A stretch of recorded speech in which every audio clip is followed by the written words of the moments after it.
Welcome to Empirical Pea Pod. Thank you so much for being here. I appreciate it. If you could please subscribe, follow, share, like, comment, whatever the hell happens when we do these things. I'm your host, Tim Day. Let's get to the show. All right. Great. So you were just saying you were feeling like a youngster still. You know what? Well, let's start with that idea. I'm here with Randy Assell, who I love dearly. I'm excited to talk to you, Randy. Thank you. Hello, Tim. Thank you for the invite. Definitely honored to be part of the collective group that has been already documented. Should be a fun one. Has been quite a few. You literally just had shoulder surgery a couple days before today. How are you feeling? Surprisingly good. Was it like an instant relief type thing, or you're feeling like I just had surgery, I'm a little sore? Honestly, going into it, like I had a little back history. I had 2 shoulder surgeries when I was 20, and that's what was like the root cause of this most recent one. It was just basically like they told me back then you trashed it. When you're older, you're going to have pretty bad arthritis in your shoulder. Yeah. And that is now. Right. So I had kind of been battling back and forth with like some shoulder problems with staying active over the last couple of years. And it just kind of got to the point where I finally got an MRI and they're like, yeah, you basically, it's not dire. You can either chill out and stop doing what you're doing, which wasn't really an option, or you can go in and try to schedule a surgery. And they try to do that at the beginning of spring. And I said, can we wait until the weather turns and it starts to get crappy? And then I have no other choice but to stay in the house. Right. So they were, at the time going into it, I felt fine. Shoulder didn't hurt, didn't have any issues. So it was a little odd going in, voluntarily going in to hurt afterward. So, right. But yeah, all good now. It seems really pretty much for the most part, pretty good. But they give you a nerve block the day of the surgery, which basically makes it so you can't feel anything for up to 72 hours. And I'm like just on the outside of that 72-hour window right now. Right. So it could go good, could go bad. I'm just waiting to see what happens. So fair enough. Now, you had just mentioned too in that explanation where they were like, you have to stop doing what you're doing, and you said that's not an option. And what are those things? Lots and lots of stuff. So the biggest 2 things that are contributing factors to it hurting all the time is disc golf and riding bikes, going to the gym, that kind of thing. I hung up the BMX bike maybe like 5 years ago after I had a back surgery. Yeah. So that pretty much killed like that whole life identity side for me. Like, if you don't mind, when did you start BMXing? Because that was a big part of who you were for a long time. Oh yeah. I started in junior high. We had some trails by our house, and when you see like an older group of kids out there riding and doing that stuff, you're kind of like, those are the neighborhood superheroes. So you kind of look at them, idolize them.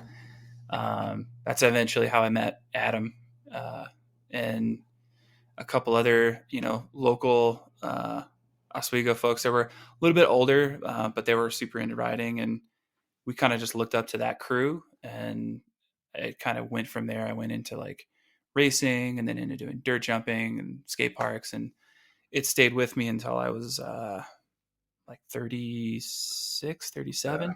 That's funny. I actually forgot about that because I lived by those as well. I never had a BMX bike, and I was obviously never like any kind of dirt biker, but I used to have my like little 10-speed, and me and Tony would ride our bikes over those dirt hills when you guys weren't using them and looking awesome. That's just crazy, because I feel like there was a point too where like you were told, I feel like in your 20s, to stop, and you did for a little bit, and then we're like, I'm gonna go back to it anyways. Yeah, that was man, just a word about the dirt hills, man. That was like a formative place, because that was like it's like in Lion King when they're like, wherever the shadow touches, do not go Yeah, there. bruh, it was right next to a real bad spot. Yeah, that's my parents. They were just like, don't ever go over there. So naturally, Yeah. a couple of my friends and I were like, yeah, we're gonna go over there as soon as our parents aren't watching. And then it ended up being like the majority of my life, younger, like teenage, early 20s, going to places like that and just finding trails and stuff. But um, yeah, when I was 18, 19, I started having back problems. It was right around the time I started going to DeKalb after high school to go to Yeah, school out there. And I started having real bad back problems. I had herniated a disc in my low back when I was probably 19, and then yeah, took a good year for it to become something that I couldn't ignore anymore. right. Well, that's a And serious injury. yeah, and they told me at the time too. They're like, you have a serious herniation in your low back, and you're super young, so we hesitate to do surgery. Try to lay low for a little while. Don't ride. Do more physical therapy. Get into like working out your core and stabilizing your core because it takes a lot of pressure off your back. Yeah, I had 2 epidural injections at that time to try to like calm the nerves down because after it gets inflamed, you pretty much stay inflamed for a pretty long period of time unless you're just laying in bed. right. So it got pretty serious, and I did quit at that time for a couple of years. And Because that's almost coincides like to exactly when we formed the band and you started singing with us. yeah, I was starting to. I think we had started to kind of do the music like right at that same time, and I kind of it was a good segue for me to kind of like channel that energy Yeah, I was into gonna something say, did different. that feel like a nice like, or at least I have this to kind of take this place? Yeah. I mean, I think that's something like a lot of people deal with throughout your whole life too, because you find things that you're passionate about, and if you for whatever reason find yourself not able to do them again, you kind of consider like how much of your life did you wrap around that, and how much of it is part of your identity or like Yeah, what you do on a day to day basis. And I didn't have the the immediate exposure to like a friend group the same way because you go to a skate park, it's just a bunch of people hanging out with a like interest, yeah, talking shit on the deck up there and yeah, trying to learn tricks and stuff. So naturally, like going into music, it was a good option too because immediately you're around a group of dudes or guys, girls, depending on what group you're in. And then anytime you go out and play shows, go see shows, you're just around a huge group of people. And that's something that already resonated with our whole group. yeah. So for me to kind of like transition away from BMX a little bit, and then move into music, it was a big deal for me. It gave me a lot more to like focus on and be excited about. But there's definitely been a couple of times when it's like, all right, I've had to hang it up for a little bit, and then you come back to it, and it kind of, I presume, it looks different. Like you're not riding in your mid 20s or 30s like you're riding when you're 18. No. I mean, when I was younger, like the first couple of injuries I had, I was still in high school. And the whole time, you're telling the doctor, they're telling you don't do anything anymore. They're just like, just don't ride, don't do Right? anything. Yeah. I'm like, no, you don't understand. Like, I'm not asking you if I can ride. I'm Like saying when can I when ride? can I get back on? So it was really eager to hurry up, get through PT, get back to being healthy again. Um, to get back to going to contests and going to skate parks and stuff. And yeah, every consecutive time after that, it kind of chips away at this ego that you kind of have of like I'm somewhat invincible. And when you're younger, you bounce back really quickly. Right. And it wasn't until I had moved out to California, and then we had access to all these places that I grew up watching in BMX videos or like magazines. And I was like, I live so close to this now. I owe it to myself at this point to kind of like at least try to be part of that if I Yeah. can. Like the young me would have been like, you had an opportunity to go Right. ride at these trails or go to this skate park and you didn't. So my brother moved out to California maybe a few years after I did, and then we started kind of exploring some of those places. Uh, broke broke my elbow, got a concussion, ended up having back surgery. So it was a couple years of deep diving into like trying to make some dreams happen from like a younger age, but Yeah. it took its toll on me pretty good. And then I think after the back surgery, I was like, okay, time to hang this one up. I think I've done enough with this side of it. And then shortly after that, I tried to still stay involved by shooting photos at contests, Yeah. and that didn't last super long because we ended up moving away from California, and then BMX scene is totally different, outside of Southern California. So Because you're in Colorado now. What is there a BMX? I know there's a lot of hiking in Colorado. Of course, there's a lot of hiking in California. Is there a BMX scene where you're at now? there is everywhere for the most part. It's just like different degrees. Sure. Things are more spread out here. I would say it's more mountain biking and Yeah. what they call DJs or dirt jumpers, Yeah. which is like kind of like an in between that a lot of old BMXers will transition into a dirt jumper. It's like a little bit bigger wheels, bigger bike, but it's not quite a mountain bike, Right. and it's made to take more abuse. So there's a little bit more of that out here. I still have a mountain bike, still go out and try ride trails and stuff like that, but it's not nearly the same. It's more like hike a bike Yeah. kind of deal. You're out there sightseeing, hitting some trails, and just trying to cover ground. You're not trying to do tricks or jump stuff. So Do you feel still find that same enjoyment? Like I know it's different, like ripping a BMX and like doing insane things, but still just being out there on a bike. Like, is it as satisfying? no. Short answer, no. No. That's something you chase like your whole life, I think. Yeah. I still keep up on a lot of the bike companies and the contests and stuff, and I'll watch the videos, and very physiological response to like being used to this my whole life is like I will put myself in the head place of somebody that's going to do a trick or like or watch a video and try to think about like what they're thinking about Right. in that situation. It makes your palms sweat, your Yeah. heart race a little bit, and you kind of feel that like not anxiety, but like that excitement, because Yeah. it's a little bit uncertain. Right.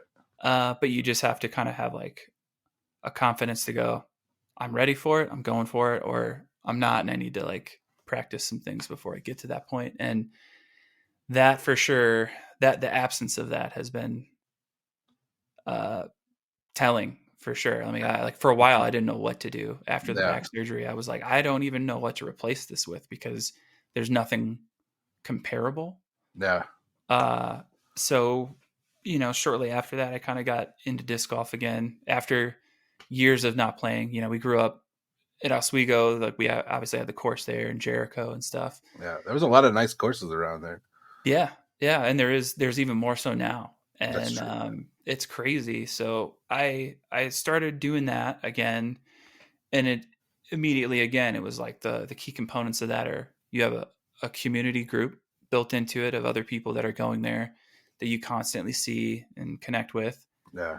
and then the competitive component of it, which is not necessarily competitive in the sense like team sports. I've never been like a team sports person, Right. but and that's why BMX was like a big deal for me. Is it's very individualized and push yourself and push against your mind. Really your Yeah. mind is the biggest blocker for a lot of that stuff. So Right. yeah, so it's been I feel like it's one of those communities that's still like really supportive though too, where it's like, yeah, you might be in a competition or even with disc golf too, but like everybody wants everybody to do well, right? Because then the scene does well, right? Like, and then so you're competitive, but also being like, ah, oh, you beat me, nice work though. oh yeah, yeah. I mean, when I would go to contests and shoot photos and stuff too, even at like the highest level, with like pros, everybody's cheering each other on. And if someone goes down, someone gets hurt, everybody feels it. Nobody's like Yeah. going, cool, now I'm going to get third instead of fifth, Right. like Yeah. nobody's hoping anybody gets hurt or hoping anybody does bad. Everybody wants to see somebody push progression to another level. Yeah. And it's crazy now because the level from when I was kind of like in the deepest part of like BMX for me versus what it is now and the reality of what kids can do now Oh yeah. is it's just unreal. Yeah. And watching the progression of that happen over the course of like I think I started in like 1997, something like that. From there to now, it's like a completely different world. It's unreal. Yeah. I love seeing those kind of progressions. Like the only thing I could really like wrestling has changed like that as well. Not that I'm a wrestler, but I watch it, and I like watching a match from 30 years ago versus today is insane. Skateboarding is a huge one, also. Like it's insane what the people can do. Oh yeah. Yeah, we watch a lot of that stuff too. Like Red Bull TV has like a free streaming channel that kind of breaks up a bunch of different action sports, and they'll show like little documentaries about stuff like that. And it'll be we watched one about Ryan Sheckler recently, Oh, nice. and Yeah, the town that he lives in is real close to where I lived when I was in California. And there's all these places that they go throughout the documentary, and they're trying to like land these tricks at these places. And I'm like, I walked past that spot 100 times. I lived there, and to visualize it and see it and watch what they did on the video yeah, and just hear all the injuries and all like the adversity that they had gone through in their career, regardless of the pro, like that's engaging to me. I'd rather watch that than anything else on TV most of the time, because it's a true story of somebody really loving something and then putting their all into it, and even against the odds of like being hurt or having people, not agree that they could do something, them just pushing through and kind of making it through there. And it's just like a yeah. good life lesson and a good thing to remember. A lot of people feel, I think that depending on their situation, they might feel crippled Oh, to be yeah, able to actually change their situation. yeah, And it's usually the scenario is usually, I'm trying to remember like the phrase. It's like it's simple but not easy, right? right, Like the simple fix in theory, but the work to get there may not be easy. And yeah, that's a huge component of action sports. Uh, and I try to carry that with me as much as I can, regardless if it's changing jobs, moving, going through life experiences and stuff. Just kind of gotta go put on your big boy pants and go out there and do what you can. yeah. But yeah, best you can do most of the time. I know we just covered a big chunk of at least something you're extremely passionate about, but now let's go back. When have you always been in Oswego? Uh, yeah, pretty much most of my life up until I moved to California. Like, but you were Um, born like where your parents? I've been to your parents' house a bunch. That's the is that where you started? so I was born in Aurora.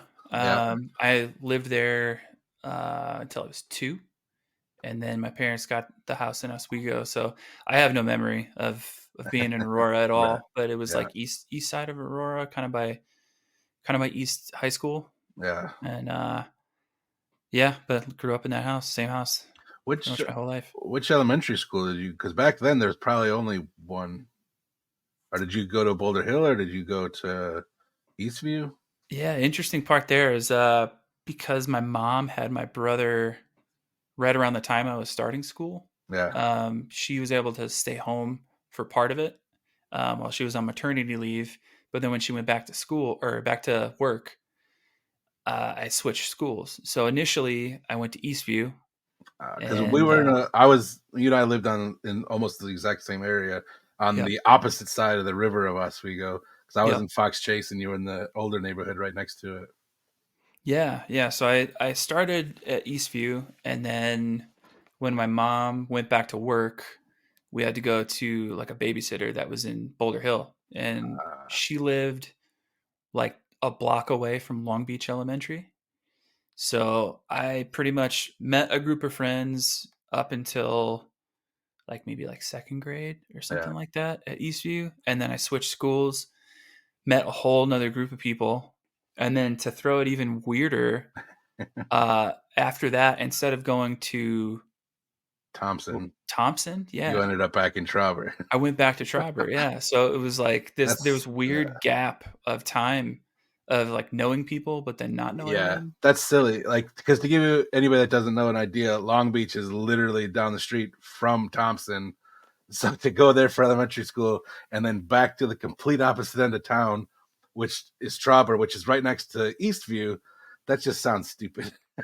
Yeah, it was weird. It made for like a weird like friendship kind of navigation standpoint. Like I kind of knew Yeah, people a little bit, but the benefit part is like after junior high. Like I think when you're that young, you're pretty adaptable, and it doesn't really matter too much.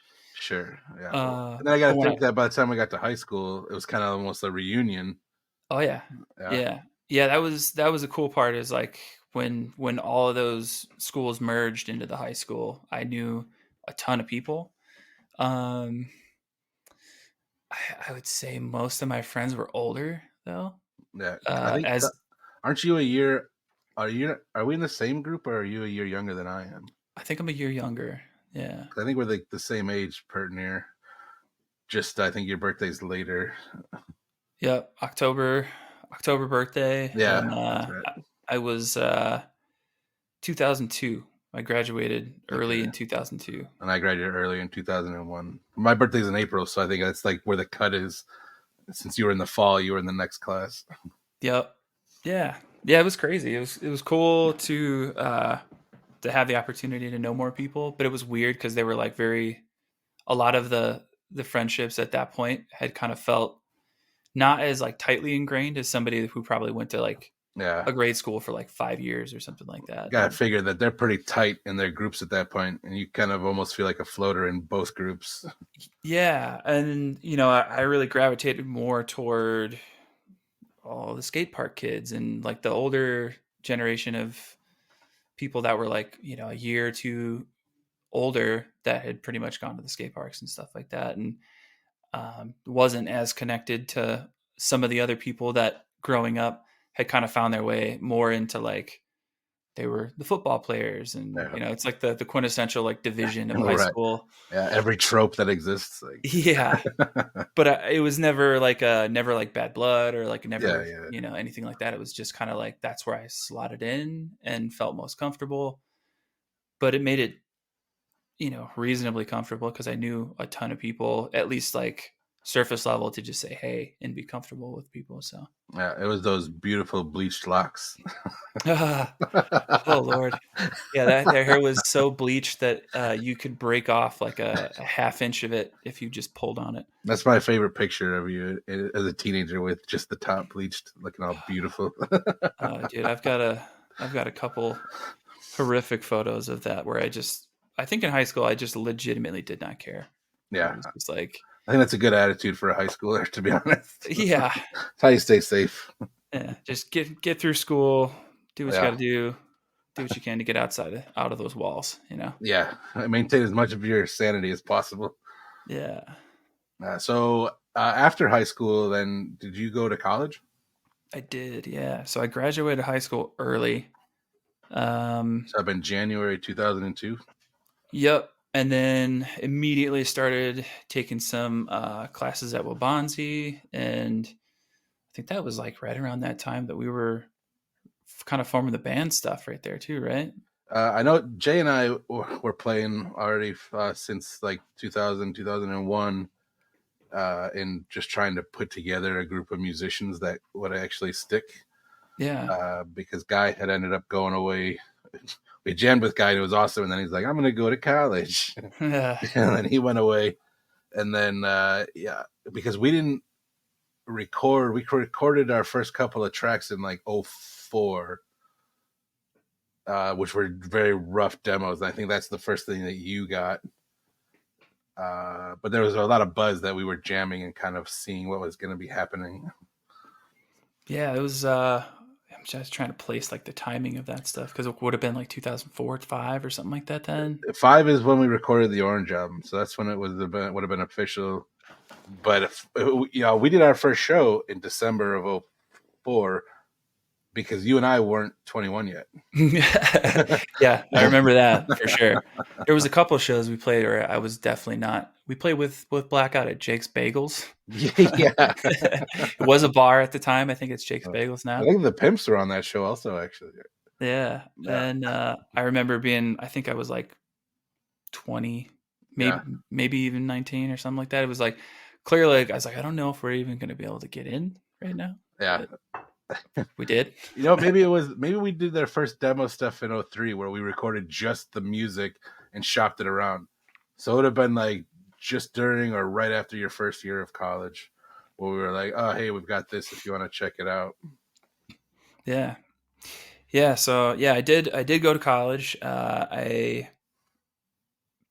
I think from like high school age, because of the exposure. I was working with the bike shop in Plano, Yeah. Mudslingers, and because of that, I had gotten to go to trade shows in Hmm. Las Vegas, and got to see more facets of the the bike industry. And as like a young kid, I was like, all I want to do is be part of a bike company. I want to work at a bike company in California somewhere.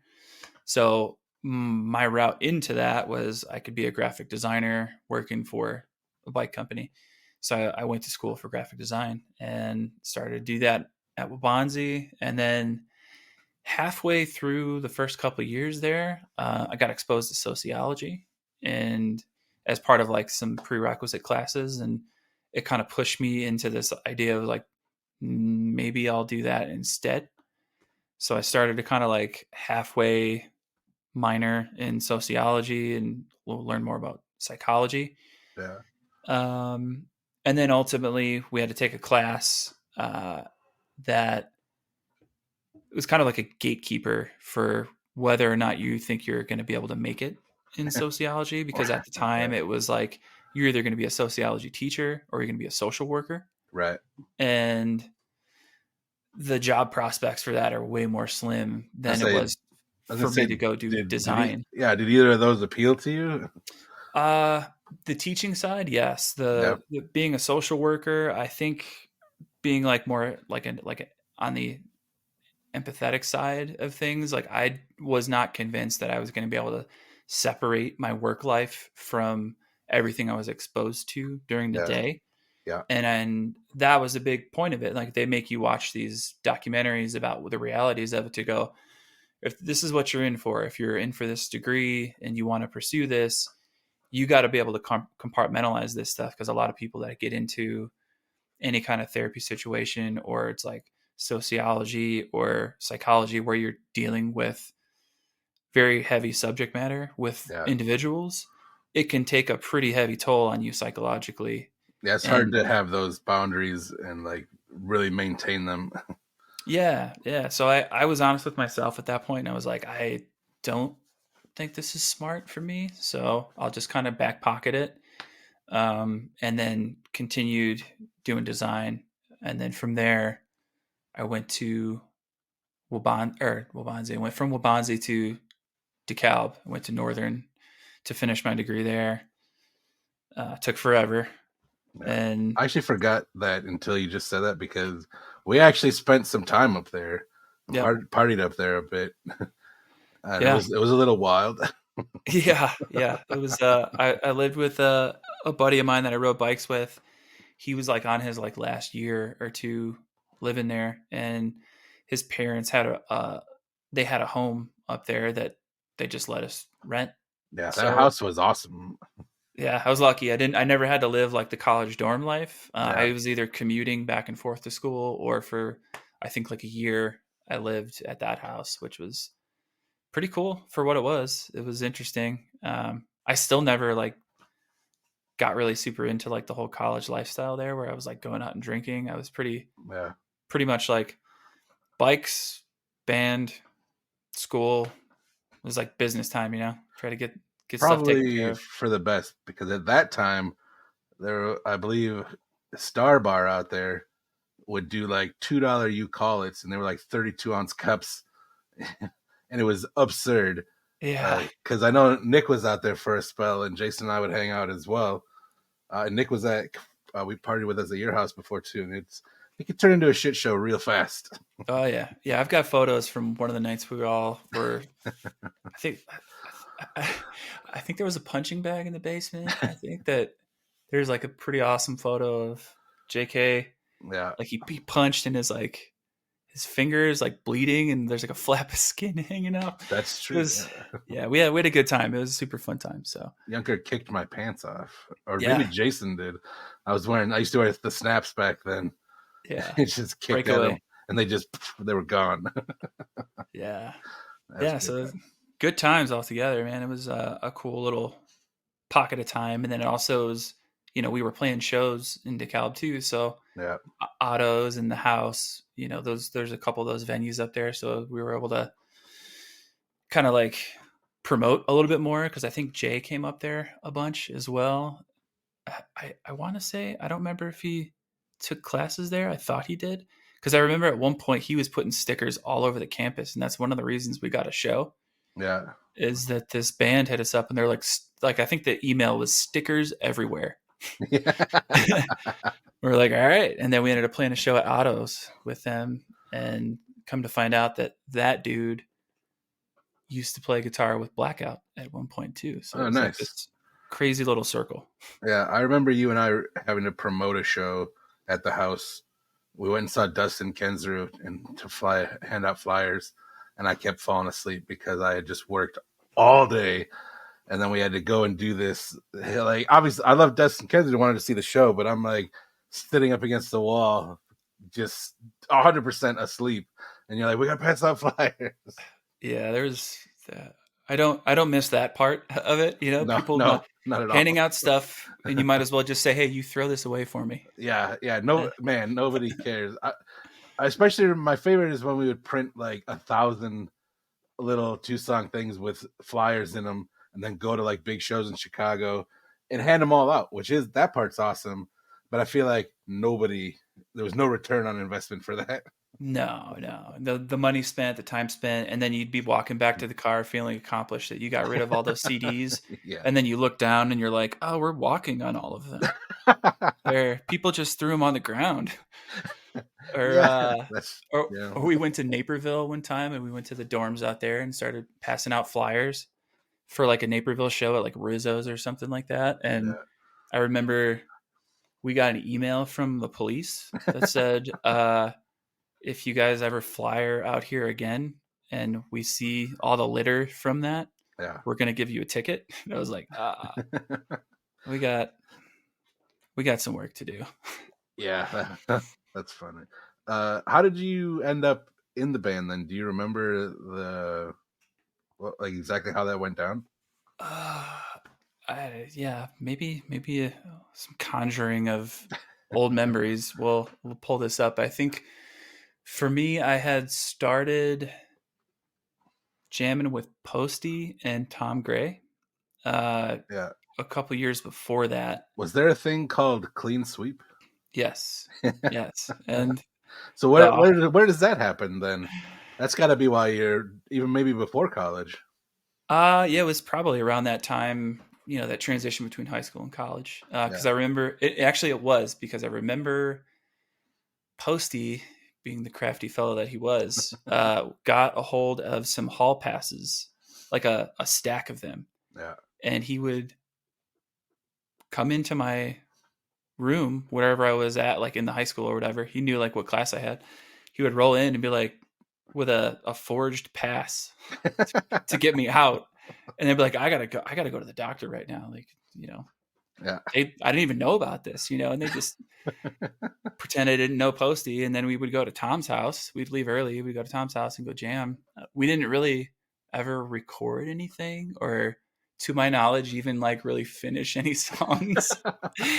We just jammed a bunch and played in his basement, and probably like a year, and just didn't nothing materialized. We just kind of kept jamming, Yeah. At that time, and though, was it even already in your head like you could or wanted to be a lead singer? that was where I was really trying to figure it out. You know, at that time, like I obviously had been to a ton of shows, and Yeah. something I was like, maybe this would be cool. It was like a good opportunity for me to kind of like go, is this something I'm even capable of? Does it sound like I have like anything I can even like work on? Do I know what type of music I want to slot into? Yeah. So a lot of exploration with not a lot of background knowledge, and I think that was like the initial point where we played a couple cover songs, and I was like, oh yeah, I think I can maybe do this. And then when that ended, oddly enough, you had came over and jammed and left your bass cab there, I've done and it that a was lot with a I lot think it of was different there places. for like 2 years or something like that in his basement, Yeah. and because you had jammed with them for a little bit, and then or like at Yeah. least a couple of times. Bruh, I was an absolute like bass whore. Anywhere that would let me play, I would bring my stuff. I would often leave it there like for years at a time. Because especially if we're like, oh, we'll do this again, and I'm like, I'm gonna be sure that that's true by leaving my stuff here. I'm basically like a parasite that's spreading around. Well, I mean, the gear is big too. It's Yeah, like yeah, from any to any time loading in and out of shows, like it was just always a chore. We're like, all right, we need at least two people to yeah. handle this cab because it's serious. It was always you and me also because Yeah. the other guys had their own gear. Yep. Yeah. Man, Jay always had so much, and then Yeah. guy had that whole command center. Yeah, give it to the dude with the broken back. Well, it's funny Go. because you're the nicest boy because you help with everybody, and the rest of us are like, I'm like Jay will get his stuff, and Jay's like Tim will get his stuff. Man, it was a labor of love, man. Coming home at like 2 in the morning after a show and loading back in the middle of winter and just be like, Yeah, why do we do this? yeah, that was the worst. Is having to having to pack it all up, drive. Like sometimes we play out in Wisconsin where we're driving hours, play for 30 minutes to nobody, drive hours back, set all the gear back up, and then finally go home and sleep. Yeah. Yeah, I've got a firm case of tinnitus from all of those years. So, uh, yeah, I think the starting point then was We had that demo. I know at one point we gave you a couple, like I think 4 songs that had our initial 4 songs on it that were like done, at least from a musical standpoint. Because none of us had any idea what was going to happen lyrically. That we recorded it with Andy, and then I think we just gave you that. Or somebody gave you that, and eventually you were just like showed up in the basement. yeah, it was at your house. And I think when Zach was there as well. So we were I I don't really remember how Clean Sweep like just kind of like dissolved. It was Yeah, barely hanging on anyway, so it's not like there was a lot of like convincing or ideas passing back and forth of like, oh, should we just call it or whatever. So yeah, I think I had wanted to do something more consistently too, and it was going to give me an opportunity to go, okay, maybe we'll see if I like the music and these yeah. guys like what I have to bring to the table, and maybe we'll see how it goes. And Do you remember what that was like to kind of go from like doing a couple of cover songs and some incomplete, like working on stuff, to now here's a group that's already got of extremely small library, but like done songs, quote unquote, and having to kind of write your own stuff now? yeah, nerve wracking, because if you don't have previous like experience where like, oh, I've done this before, I could do it again. It was kind of like, all Yeah. right, well, pressure's on, like try to do that, and then you pump out the most juvenile lyrics you've ever created in your entire life Yeah. as a Even as a 19. writer, though, like it's got to be hard to find a stopping point, right? Like where you're like, this is good. Because no matter what, you're going to read it and be like, I hate this still. Yeah. I mean, I think that's true at any point in time too. It's like even if you've got 10 records behind you, Yeah. you kind of have that like self doubt. Like you agree that you can create something, but I think you can chip away at something forever. And I think that's a crippling point for a lot of people who create stuff. Is at some point you just got to go, this is a period of time, and this is going to note that period of time, and then you could move Yeah. forward and take what you can moving. That's actually absolutely critical. Like to really understand and feel that genuinely, to be like, this is this moment, and I can't in 10 years I can't look back and hate it, even though I'll be at a place where I want to. It's a representation of now. Yeah, and I think everybody feels that. I'm sure you felt the same. Like anytime when you go back and play, Yeah. even when we would play songs, we would play them differently Oh after a yeah, year than we recorded it, that's and true. it was just this constant evolution of like, oh, well, we've found a more dynamic or like cooler way to add some life to this song that previously on the recording, when we recorded it, we were excited about, and then now we're like, you want Yeah. to Yeah. re-edit and re-scrub everything. But knowing that, and also being in design and in the creative industry, that's also a huge component of that too. A lot of times you have deadlines and things. You just have to create. You have to be okay with it. It might not be perfect. You got to move forward and take what you learn and move move that into the next project and let that be the bettering point for that project. So, Yeah. Were you at all like intimidated? Like I know we were already all friends by the time we started playing together, but like realistically, like Jay is uncomfortably good at the drums. oh yeah. At that time, Guy wasn't in the band yet. Yunker was in the band, and Yunker is a classically trained musician who's amazing.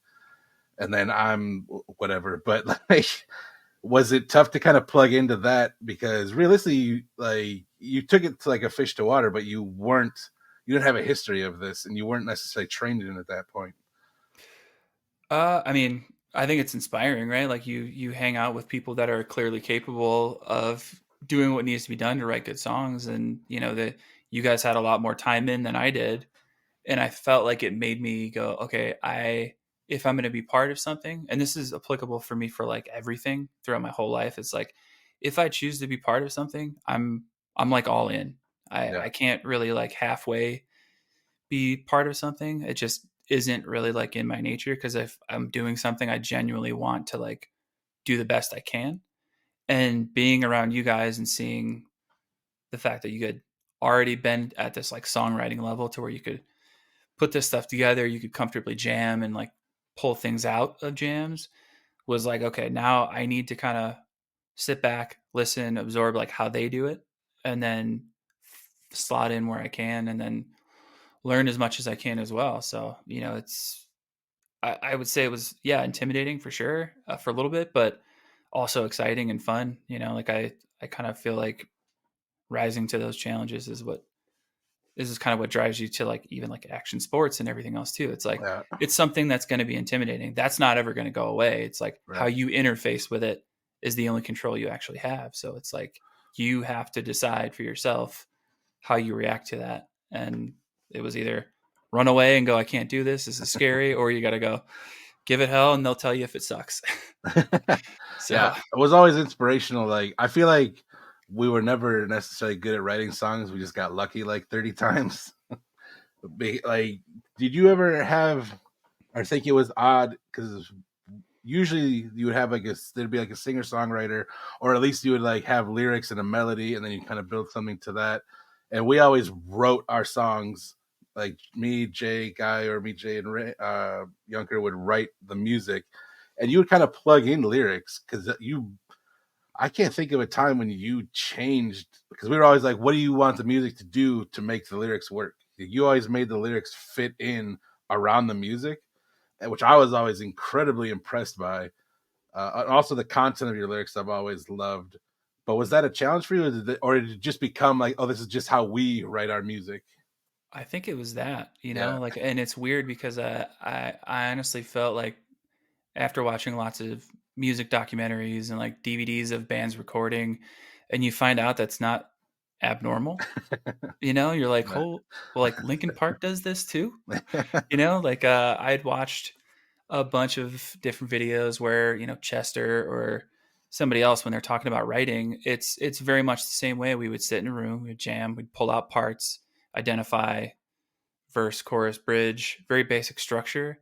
You know, knowing that that would stretch and finesse as we like played songs longer, yeah, and there was more like after all the pieces were in, like a melody, then you can kind of embellish and you know lengthen and do all that stuff. And because we had that understanding of like let's get those core pieces in place, it gave me enough to go if I can hear that those pieces are there and we can record it, I can on the fly when we're in the jam ad lib something that's like nonsense yeah, garbage lyrics just to kind of get the melody down and take that home and then yeah, work on that and actually fix like legitimate like content behind it that has like a thematic thread. yeah, Um, but that was it though. Like you guys made it easy by saying like, let's work these out. And I think we got to a point where when we were trying to be most productive, we would say, at the end of today, let's make sure we get a clean recording of verse, chorus, bridge, chorus, right. and then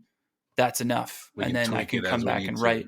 Yeah, Yeah. So you know, you guys made that part super easy. And then I just had to kind of like grab onto that and then figure out how I could adapt from there. And if I wanted to say maybe this part goes longer or they're softer or maybe something drops out, which I think happened pretty seldom. Like you were Yeah. saying, like I didn't really change the songs very often, if at all. Um, but I knew that was like a comfortable way of working for us. So Yeah, it definitely worked out well. The one of the things you had just mentioned too was kind of this idea of humming nonsense along while we were jamming, because I think that it's critical that you were there while we were making stuff up or just free jamming, because that's when we would kind of pull parts out and be like, oh, this goes with this, or this is in the same key, like let's work on this and stuff like that. And I've never known, I've always been curious, because like I can jam with Jay and we're musical soulmates and can lock in, and it's, you get goosebumps when you're on the same page because you're making changes at the same time even though you haven't talked about it or even looked at each other. And I can do that with Guy as well, and it's different as a singer. So I'm curious if you ever had those goosebump moments where like you're hitting the melody as we're doing it, or the first time maybe that you had, like, you tried out the lyrics and it just fit perfect. If you ever had those goosebump moments in practice. yeah, I think much the same. Like I think that especially in the later, like the last record, I think we were really comfortable working together, and I think we could kind of just, whether we were playing live or jamming, we could kind of just look around the room and make Yeah. eye contact and go, "I see it." Yeah. Like what's coming. You could feel something building, or like you knew where something could slot in. But yeah, I definitely, some uh more so than others. There was definitely times when I like came in with something, I'm like, this is gonna be awesome. And I go in and then I get into the jam where, I can like uh fully be like as loud as I want. Cause most of the time when I would Yeah. write, I would be writing like in my car, with an iPad and a mic, mainly so I didn't disrupt everybody in my house, Right. making a bunch of noise. So, I was really, it was really attenuated. So I didn't really have like full range, at that point to go, I know how this is going to be when we jam. And then when it's full volume with everybody playing, it gives you an idea of like placement, where everything can go. And then if it's going to lock in, or if where I had sat that melody just doesn't work. And Yeah. there's been a couple of those songs where, where I felt like it really kicked in and I was like, yes, this feels right. Yeah. And then immediately recoil for some of them where I go, no way, No, absolutely not. way off. Yeah. That So, makes, yeah, that's awesome. It's also funny to me that I've talked to Jay, I've talked to Guy, and I've talked to you now, and I don't think I've mentioned the name of the band once on the show. just keep it mysterious. Well, Yeah. yeah, I would love to one day do a, like, if we're all ever in the same place at once, it'd be fun to do a group, like a round table of all four of us. Yeah. But I don't know if I don't know if we'll ever all be in one spot.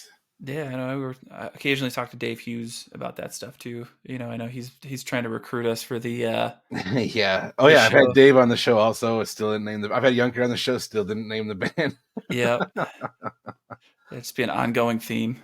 Yeah, well, it's one of those things. If you know, you know. I think I did put the a link to the album, so you can at least go to Spotify or Amazon and listen to it. I just never mentioned any of it. Yeah, added 10 years later, 12 years later, something like that. My favorite thing when people are like, "Dang, they just put this album out in like 2022. That's awesome." I'm like, no, that was like 2012 or 2010. Jeez, Yeah, 2010. Yeah, even well, worse. lots of pre-gray hair years there. So Yeah, well, we're seasoned. yeah, Is what's happened. Does it blow your mind that like we didn't do music pretty much, at least not AP, for all of our 30s? yeah. I mean, it's such a weird component because it was like very monofocus for that whole Yeah, time period. Those and like 6 years or so. it was so focused, and then realistically, looking back, it was not that long of a time. Yeah, Like well, when I think about that, our first show with Guy was January of '08, and by 2010 it was our last show. I can't fathom that it was only like 2.5 years. yeah. Well, I mean, there was a couple years before that with Yunker too. Yeah, So yeah, all the way back to '05 for sure. '04 was our first yeah, shows. but it did go quick. We covered a lot of ground and played with a lot of bands and did a lot of stuff. So, That's true.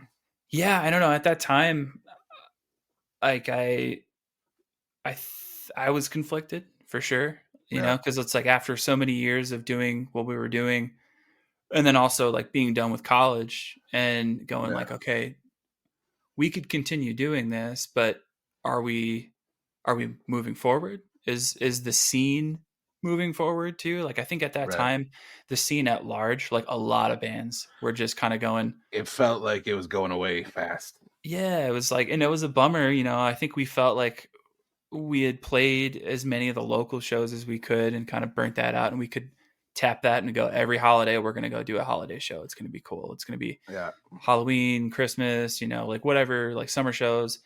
But when it came to like playing in the city or doing anything else, it started to kind of wind down after 2008, where the economic crisis kind of happened, and then a bunch of bands that we had either played with or like were doing much better than we were, they were all like dissolving too. yeah, And I was just kind of like, man, it feels like the scene is really falling apart. And I still, in the back of my mind, was like, I'm done with school. I still want to chase that. I don't want to be done with music, or at least this chapter, but I gotta start pushing, right. like on a direction here that is going to make some change. And that's what inevitably kind of like pushed me to get into, eventually moving to California. Yeah, Uh, it was, 2008. I graduated, got a job right away. It was like quintessential, to the plan.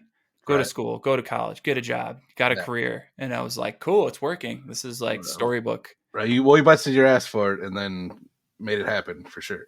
Oh, yeah. I mean, it's just, but it was like the legends are true, like this, if, Yeah, if you put the time in, it'll work. And, I think 2008 happened and then everything just fell out. I lost that job. I was back doing painting and construction. yeah, That was pretty sparse. Even at that time, it was just kind of like week to week, it could change.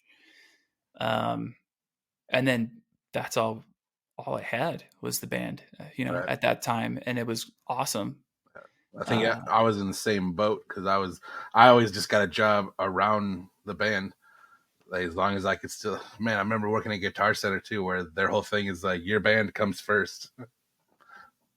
yeah, yeah, it's a big deal. A lot of people, everybody was going through it, and just kind of just going, all right, well, we'll continue doing what we're doing. Yeah, And I think, the tipping point for that was when a whole bunch of us went to that, it was a 311 day in Vegas, and then went to San Diego yeah. afterward. And that was kind of like, Do you it say was, that's where the seeds were planted?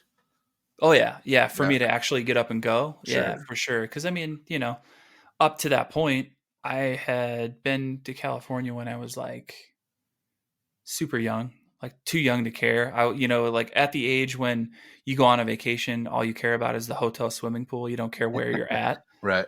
And, going, getting the opportunity to actually go there, I was like, cool. It was like middle of winter. It was like March, maybe at the end of winter, but it was still crappy in Illinois. And we ended up going.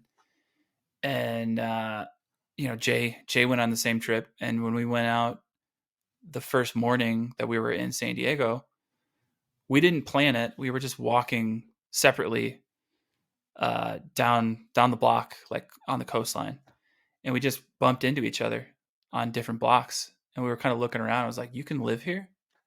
Like this is literally like the phrase that we bring up all the time is like this is an option."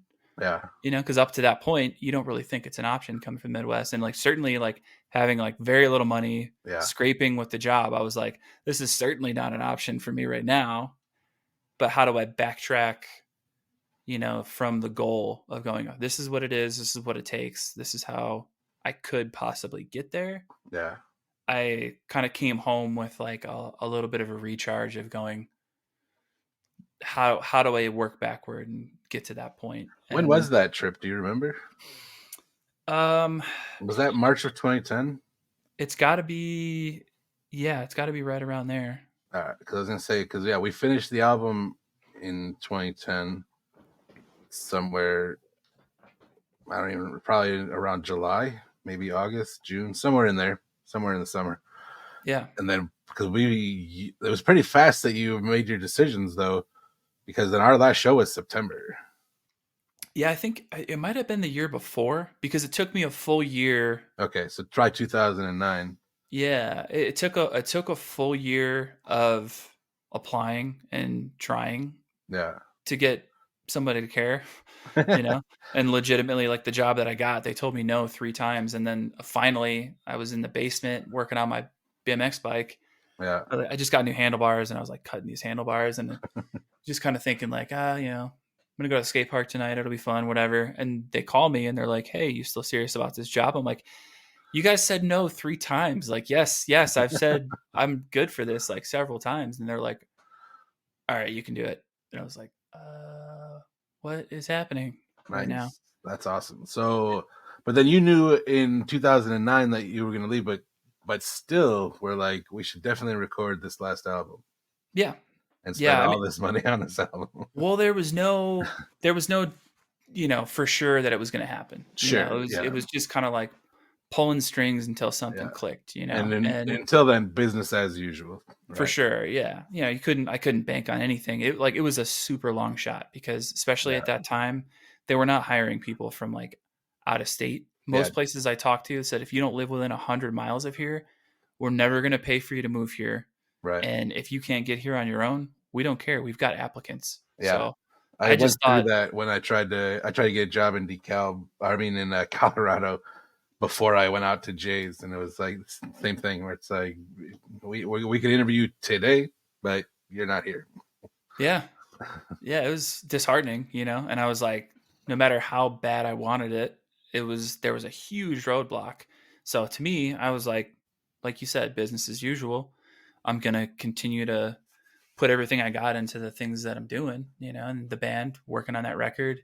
By that time, we had learned a hell of a lot more about recording and writing. And I think when the first time we recorded with Dave Hughes, it was like that was a huge learning experience for all of us, I think. Don't you love that story about how you're the prima donna coming in hungover on that first meeting? Yeah, and I don't even really drink that much, Yeah, and you're like the sweetest man. I come in like looking like the asshole that's just like, oh yeah, everybody wait on me, and I had forgot honestly that I thought we were going to record just like guitar and drums and Yeah, instrument stuff, and then I had that clothing company at the same time. We had a wakeboard event that we sponsored out in like Ottawa or something like that, and I got drunk. I had a good time. We had a pretty rowdy evening out there, and then I got up and it was like I have to be at the studio, and my tent is covered in sand. I feel like hell. So I went home, showered, and I went to the studio, and I think I recorded one song front to back, like with like 2 takes. So I was like, this is gonna work. And then I think we started doing the second song, and I was like, I can't do this. And I remember that was the first time meeting Dave too, and Dave was kind of like, oh, okay, this guy. yeah.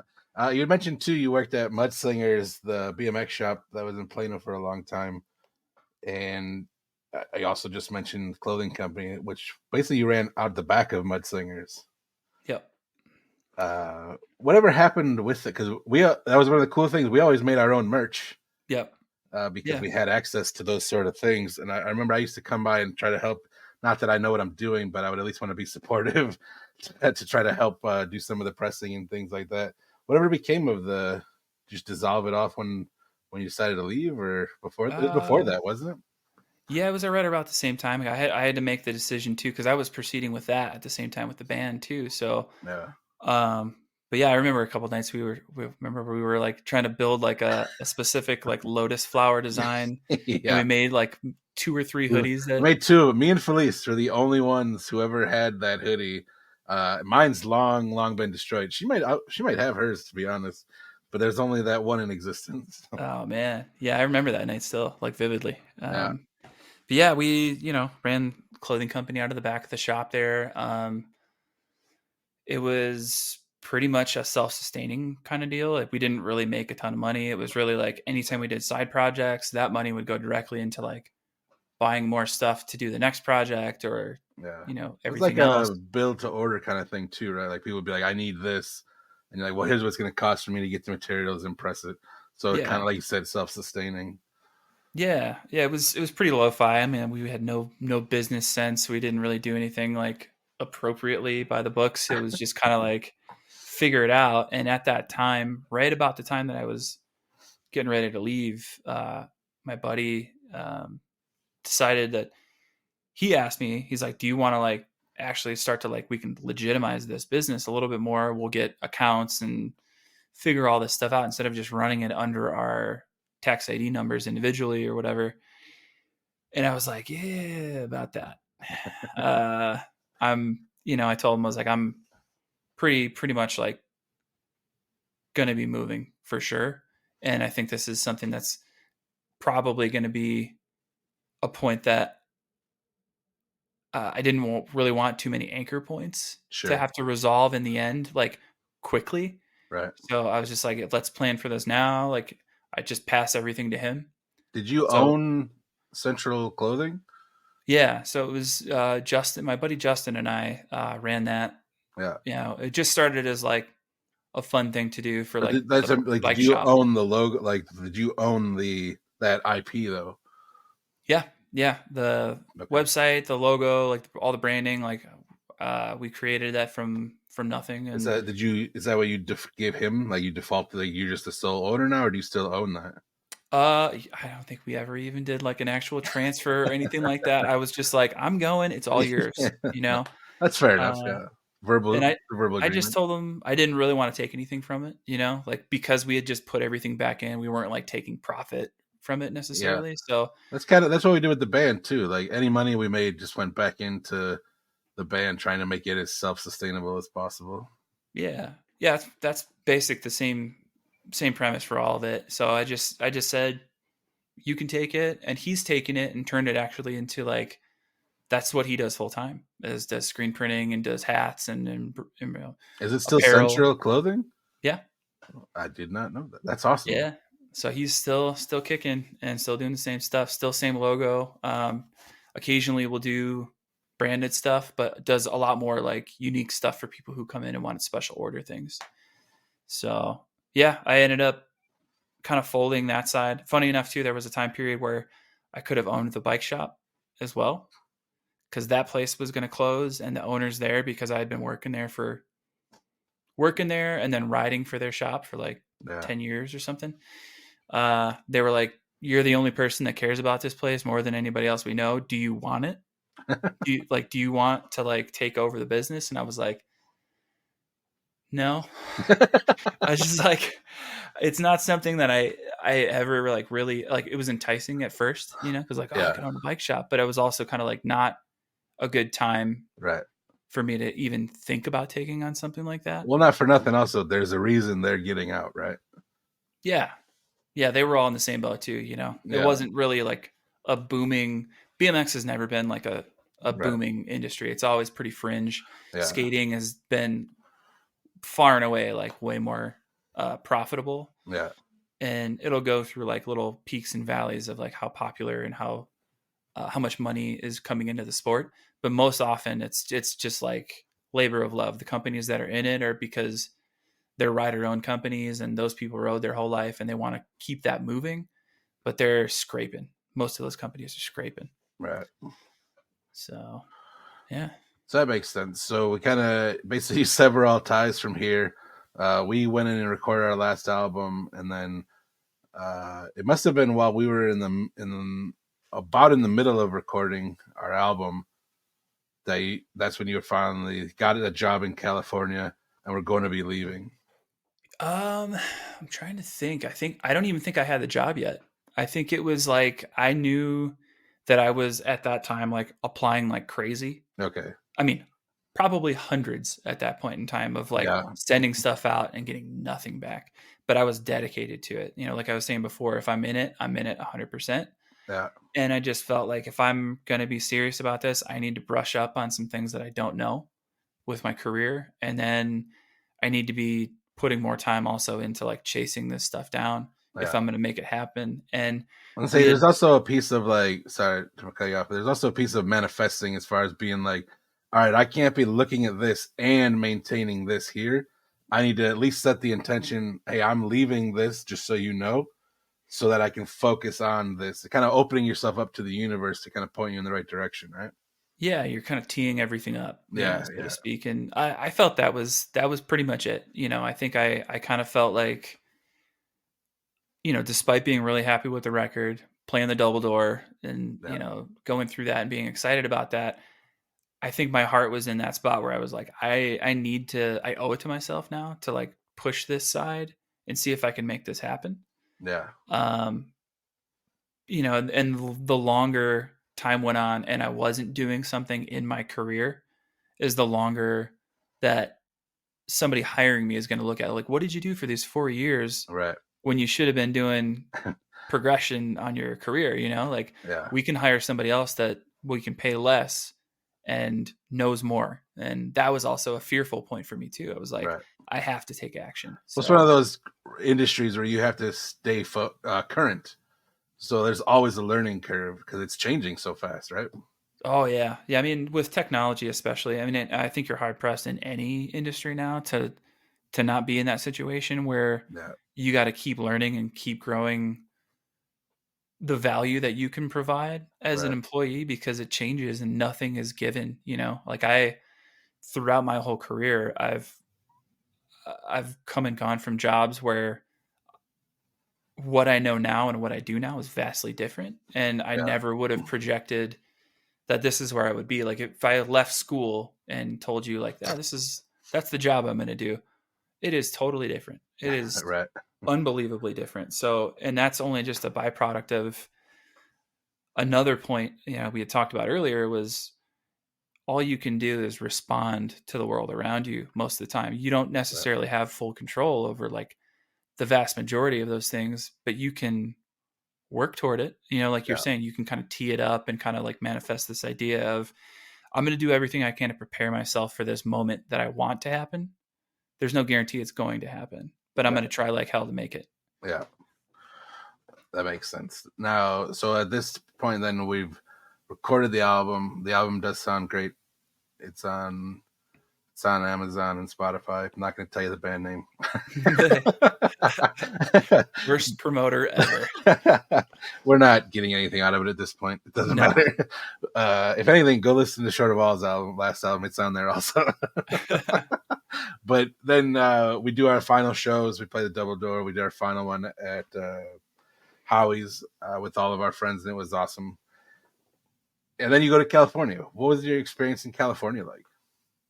That was another uh, great unknown kind of moment. It was like you want something to happen, and Yeah, just like the band, like you get into the band and you're like, I feel ill-equipped right now. You know, you're like, you wanted it, and now you have that, and now you have to grapple with like, now I have to make this work.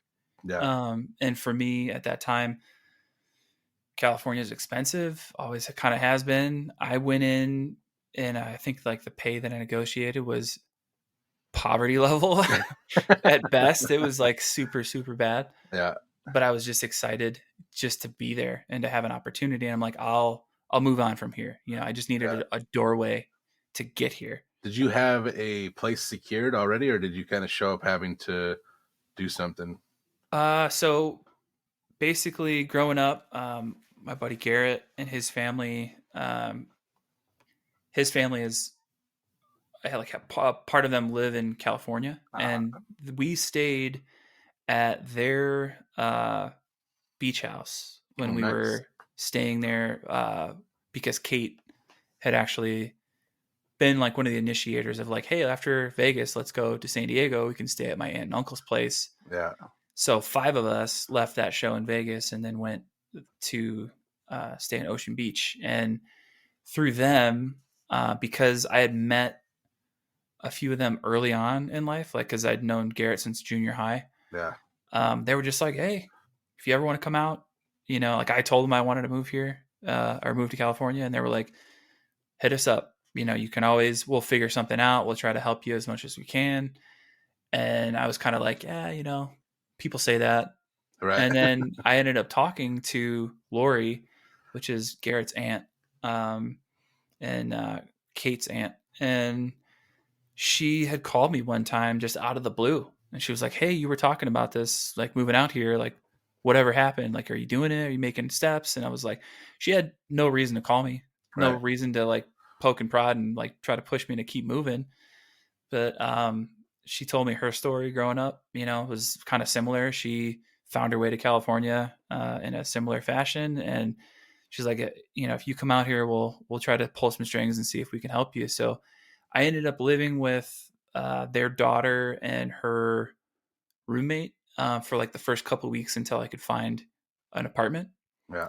And then I ended up moving to a place that was like 2 blocks away for a property that um, there, it's like Lori's husband um, was like managing. He was like caretaker of like the property there.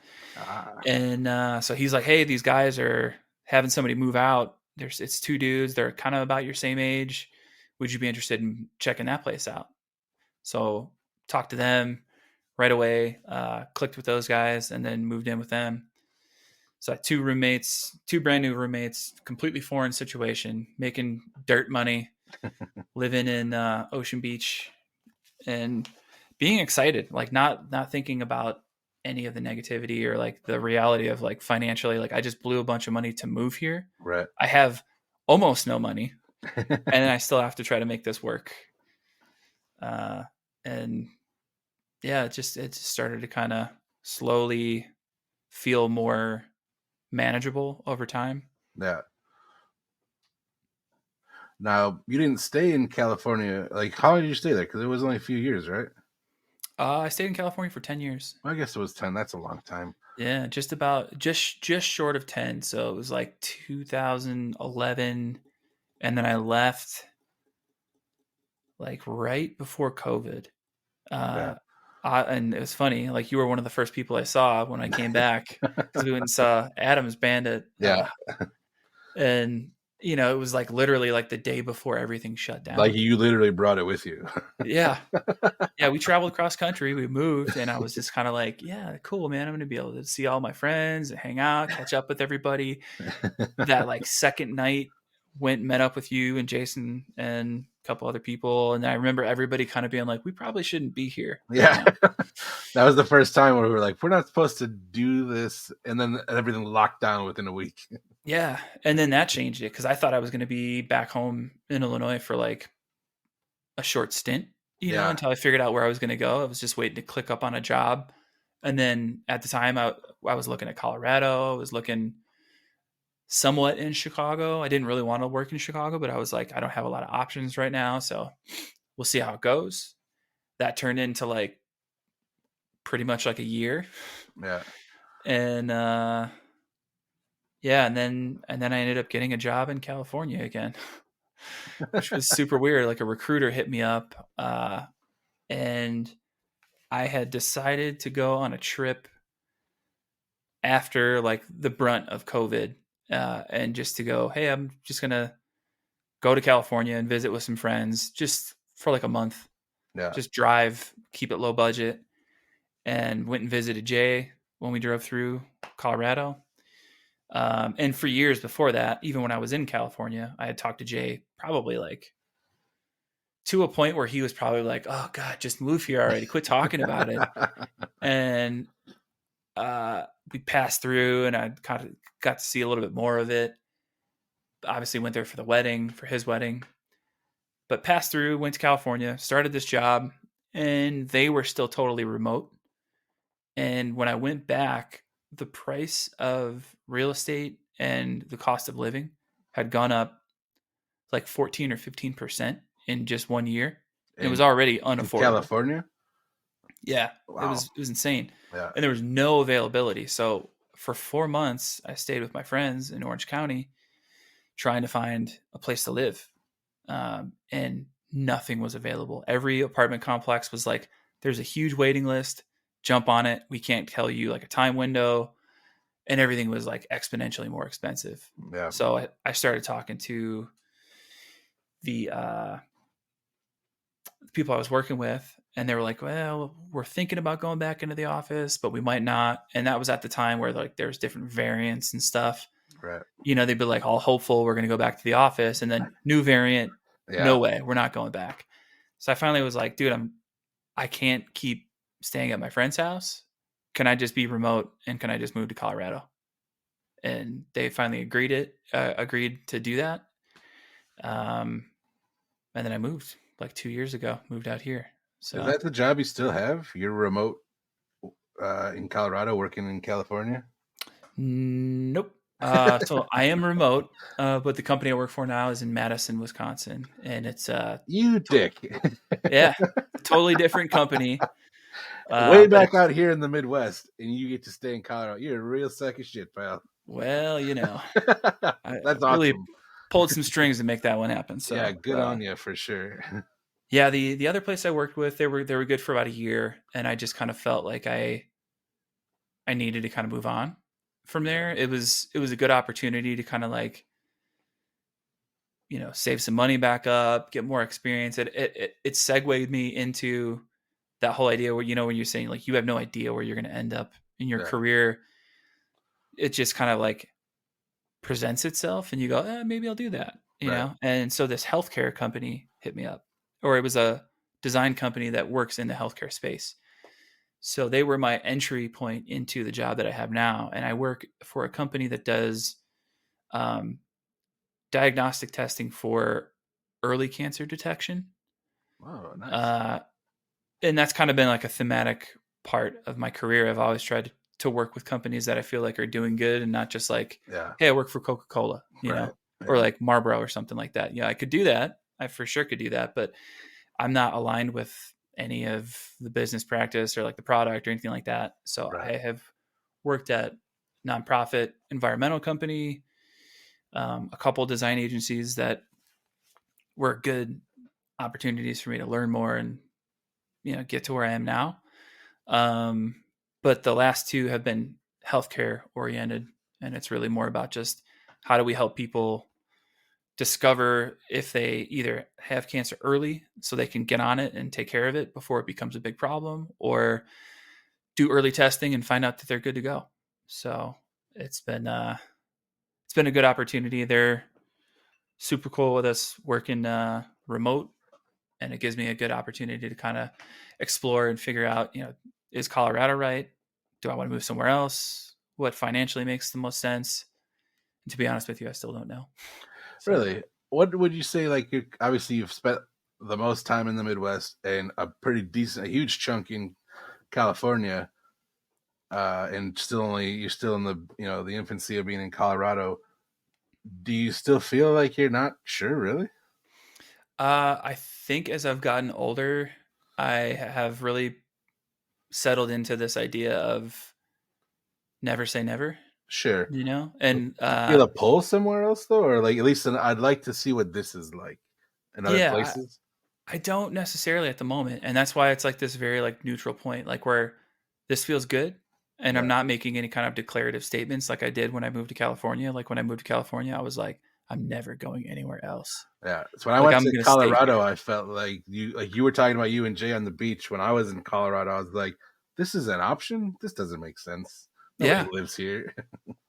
yeah, and it's like you stay somewhere long enough, you figure out the things you do and don't like about it. And for me, the non-negotiables, obviously, California was great for a lot of reasons. Yeah, Weather being probably the biggest. yeah. A lot of people, a lot of exposure to stuff, but also the worst part about it, a lot of people. uh, Right. the further I moved towards LA, because I spent the first half of like the 10 years roughly in San Diego, and then I spent the second half in Orange County, and it was getting closer to LA. And Orange County was not my favorite place. I met a lot of really great people. You can meet awesome people everywhere, and I think that's like a huge selling factor for where you either want to stay somewhere or you want to leave if you don't feel like you found a good click. Yeah. especially with like a group like our friends, like Yeah. our homies I that like was gonna say, is that hard coming from where we come from? And because like stereotypically, as you get older, it's harder to make friends, right? yeah. But like, so is it? Was that a huge transitional piece that was a challenge going to these different places and trying to fit into a group? I mean, you're a naturally charismatic, friendly person. Like anybody would be friends with you. But did you feel that? Yeah, for sure. I mean, I think that was, when you have like not in like a super negative way, but like a comparative analysis of like this was my friend group, you know, Yeah, like back home, which was just an insane posse of people that were addicted to going to shows and having a good time. That is a hard thing to beat when you're accustomed to that, and like the openness and the inside jokes and like the unsaid just camaraderie that's like part of that whole group. And then you try to go find new people. It's tough. I was fortunate to know a couple people when I moved to San Diego that I could kind of like jump into their group and yeah, meet more people through that. I'm not like a naturally like I'm not somebody that just goes out by myself, Like I'm borderline hermit sometimes. right. Uh I'd rather work on stuff and learn than just go explore sometimes. I need to get better at that. It sucks. Especially as I get older, like you said, it's not getting any easier to find good people. Yeah, But yeah, that was one of the biggest sticking points. And again, I kind of circle back to this idea of if anybody's having a problem with that, try to find something that has a community built into it already. Like a sport or like music or something like that, where every week there's a group of people that meet up yeah, and hang out, and it's around like a common bond. yeah. At least you have a built-in like something that you're passionate about. Yeah, yeah. So in California, I call them my Cali fam up in Orange County. There's a whole bunch of people we ran into through bike riding, and we got really tight with them. Um, but going to Colorado, I obviously knew Jay, and I feel like the more time I spend here, the more I find out there's more and more people from Oswego here. There's quite a decent little handful there. It's crazy. It's so I don't know if you remember my buddy Pat Gilbride. Oh He yeah. lives out here. Oh nice. Jake, Jake's out there. Amy. Yeah. See, I could see you. She's got a real nice community with the rock climbing, and I could see you transitioning to that if you weren't like if you were able to do it. I feel like you would enjoy that. Yeah, a guy with a busted shoulder is not going to be climbing anything anytime What soon. I'd like, you're at least Um, tied to it, so if you fall, you'll just bounce softly off the rock. oh man, I'm terrified, and rightfully so, because actually, when I was younger and I traveled to California, we were in Boulder or Colorado, with my family when I was younger.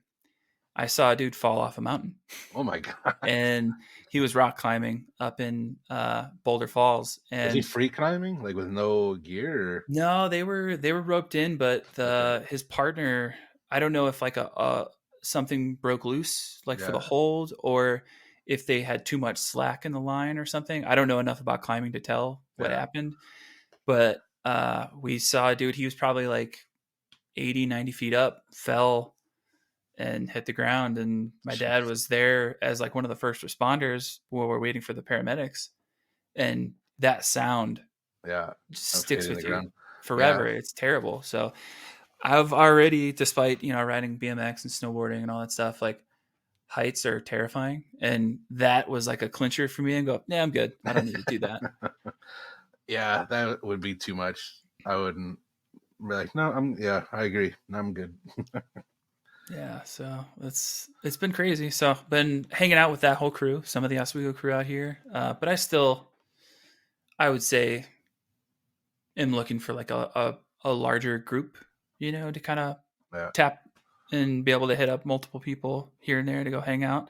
It's not the same. I don't expect it to be the same because it's just Sure. different dynamics, different time period. Right. People have kids and families and lives and stuff. But Yeah. it would be nice to find another core group. Yeah. Do you think you'll do music again now that you're kind of in? Because I know Jay's in Colorado there, obviously, and uh, what's his name, Orca and Marker out there. Those guys are awesome, and they're really good musicians. Also, do you think you'd ever go back to maybe working on some stuff? We jammed a bunch of times. Like when I first moved, we jammed a pretty good amount. And then I hit a point where I wasn't fully feeling invested in it. Uh, Sure. Yeah. and I just, if I don't feel 100%, I'm not going to proceed. Do you do anything casually? Like, I feel like we're at the age where anything we're going to do that in that realm is going to be pretty casual, right? Maybe I need to be better about that. I don't know. I just feel like if I'm putting time in, I'm going to be putting some serious time in. So, Sure. um, I I've been thinking about it a lot lately. I obviously have some equipment. I've got a good recording mic. I got good dynamic mic and some other options here. Um, my brother gave me a guitar again, and if anybody knows my history with guitar, I've probably bought 5 and I still can't play. Uh, and I've sold all of them over the time period. Yeah. So I've been thinking about being a little bit more diligent about learning so I can write more and be more helpful aside from just melodies and lyrics and Right. kind of like from that standpoint and just trying to go, how can I actually like get to a point where I can write and contribute a little bit more? Um, Possibly thought about joining up with some bands, just casually, even if it's like, my brother and I were talking about doing open mic nights and things like that, a little bit Yeah. more low key and less time intense. Right. But other than that, I tried in California. I tried with a couple different bands, and then Dave and I passed tracks back and forth and recorded a couple songs. But nothing super pressing right now. Yeah. So It's kind of how I feel. Like we jam off and on since AP's gone away, and it's awesome and it's fun, like down in the basement. But it's like we're at that casual level for sure, which I get. They've got their families, both of them, and I'm still just floating around, pointing in different directions. I play a lot of board games now. That's the stuff I focus on. we're adults, Tim. This is Yeah, I use the term for loosely, but I guess we are. so have Like you you guys been working on like actively like working toward building like a group of songs that you would record or anything? I mean, we've probably got 6 or 7 songs that are like that are solid and done. It's just a matter of like who's none of us can sing and nobody wants to sing, and we're so spoiled with always playing music with our close friends. Like nobody wants an outsider. Years ago, like after AP was like first over, we all kind of came back together when Dave got married, and we were jamming with Jillian, and she was singing with us. That was awesome.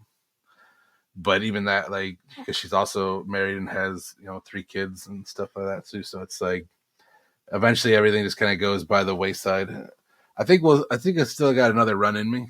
Like I'm sure we'll get together and hit it at some point, leisurely. I don't care about playing shows at this point, Yeah. but like getting into the basement is fun. Recording is fun, and we have access to so much stuff. It's like a shame that we don't take advantage of it. Oh, and the technology is so much better now too. I mean, we Yeah. remember we had those like old 8-track recorders Yeah. that were just like cumbersome to use. They're very analog. And Oh yeah. then now you can record something that's like infinitely better and it's the size of a lunchbox, and it's Yeah. like your entire rig is there. And it's pretty awesome. Yeah, it is pretty awesome. What do you think is next for you? I mean, like you say, you're settled in Colorado for at least the foreseeable future. You got a decent job going on. Uh, man, do you maybe you don't want to talk about this, which is 100% fine. You don't have a girlfriend, right, or a significant other? No, not right now. I was talking to somebody the other day. I feel like I've only ever seen you have one relationship in my life. Yeah, I think I've been a very career driven person and Yeah, very like this goes back to what you were saying. Did you ever do anything like not 100%? yeah, right. Uh, that's probably a big component of that. I'm like, Yeah, I'm always like fixated on what you're focused on, right? I'm moving, I'm doing something else, Yeah, whatever. And if I'm in it, I'm in it. haven't put as much time into the relationship bucket over the years. Is this something that you think you're interested in? Like, obviously, if it happens, it happens. But like, is it something you're like, it'd be nice, I guess. It, yeah, I mean, for the most part, that's. I think most people would feel that way for sure. But it's Some not people are turned anything. off. Like some people have had a bad enough experience where they're like closed off, which I think is weird. Like you can have a bad experience, and it doesn't mean every single experience is going to be bad. But I also understand people have been through some traumatic things. Yeah, I mean, no trauma on my side. I pretty much. I mean, obviously, I could complain about some relationships in the past. Like Sure, everybody's got their grievances or whatever, but absolutely.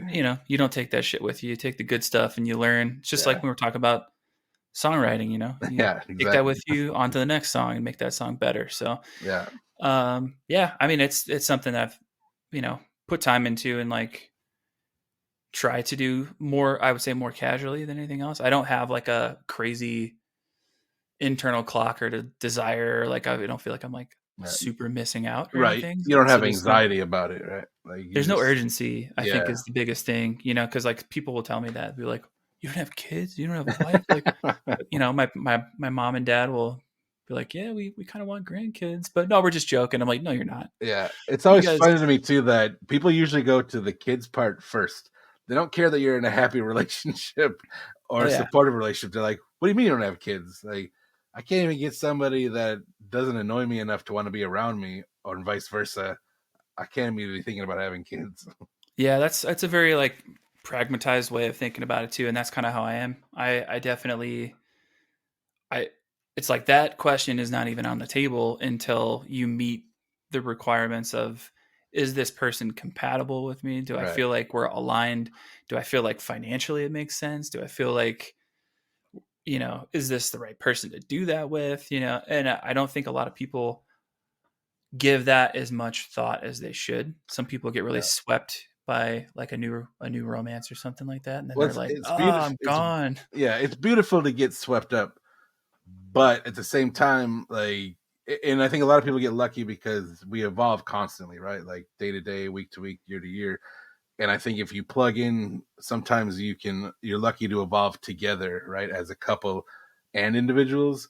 To whereas like I feel like I've, especially the last handful of years, and maybe you agree, I've been so focused on evolving as myself and coming to a place that makes sense. Like now is the first time where I'm like, oh, there's space here for somebody to even plug in and evolve with me. Yeah. No, I think you hit it on the head too cuz it's like that and I think is that's a component of every relationship that I think should be focused on Yeah, as like a milestone too is like, get through the initial you meet and you're enamored with each other and you think it's cool or whatever, but like having the opportunity to like grow together yeah, and figure out like is that going to last? Are you going to be able to weather the inevitable shit that you're going to have to go through because every single relationship regardless of how good it is, you're going to go through it. right, And do you have the confidence in that person that they're going to see you at that same level and go, can we work through this? Like, how do we work through it? Or is it agreeable how we're working through it? Or does one person shut down while the other person is like active or vice versa? And so many components of that. But I think like the maturity of the situation contributes a lot to people that stick together. I, yeah, I, I mean, everybody that's been in a relationship long term, I'm sure there's going to have moments where they're like, I wanted to murder this person. Like this yeah, is not. There's moments where they don't like that person, but they yeah. have redeemable qualities where they're like, yeah, I still love that person though. Sure. I So, feel like if you put two egos in a room, no matter who they are, eventually it's going to be like, this person's annoying. oh yeah, yeah, everybody needs their space. That's why I think I heard this whole analogy of like filling up your happiness buckets, right? It's Yeah. like you got to have hypothetically, let's say like 4 or 5, so they're different facets of your life, whether it's like hobbies, sports, things you love to do, your friends, and then your relationship.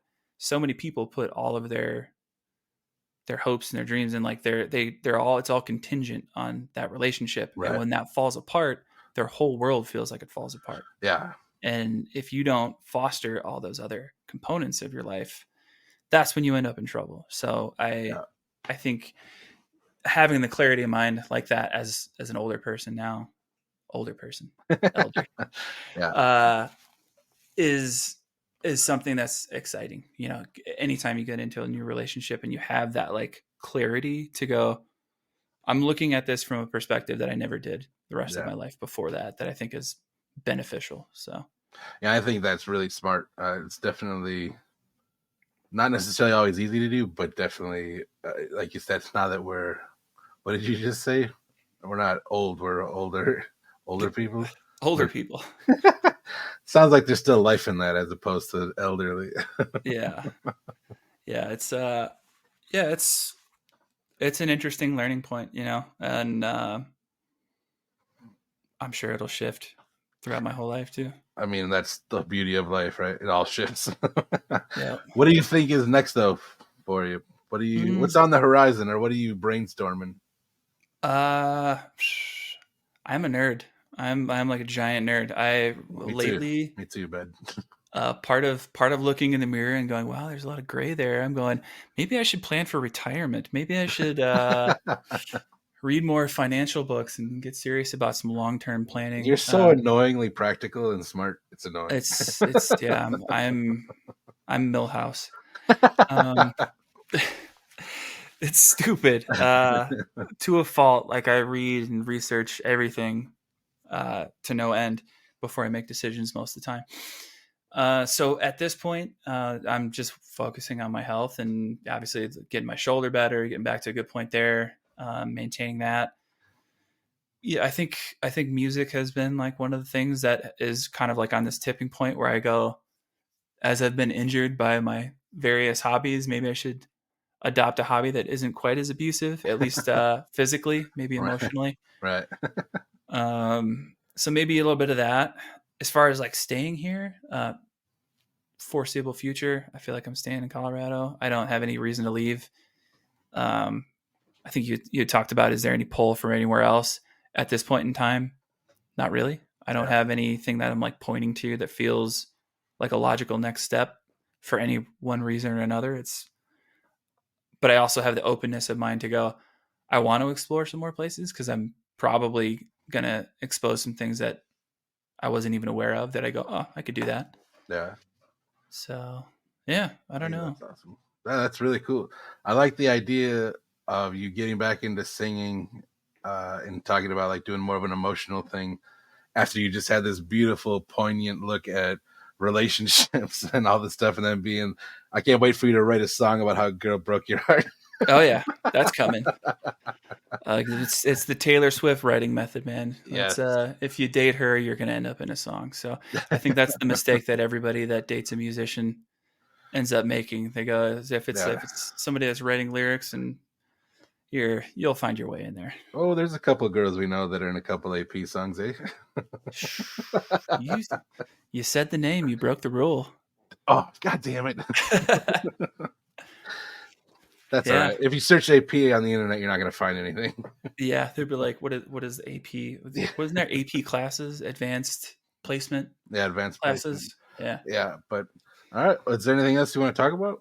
Not much, man. Just super stoked to see you and hear Yeah, you from too, you man. and It's so have good the to talk to you. opportunity. I feel bad for everybody else because I've gotten to look at you this whole time. God damn it, you're a beautiful man. No, you should feel I've been like a mess over here the last couple of days post surgery. So Yeah, but still, I mean, for just coming out of surgery, like it was adorable watching you put your headphones on with one hand. yeah, it's like watching a child. Yeah, but all right, that's good, man. I appreciate you coming on, finding the time. It means the world to me, and we'll call it there. Love you, buddy. Love you too, man. Good talking to you. Sure. Yeah, later.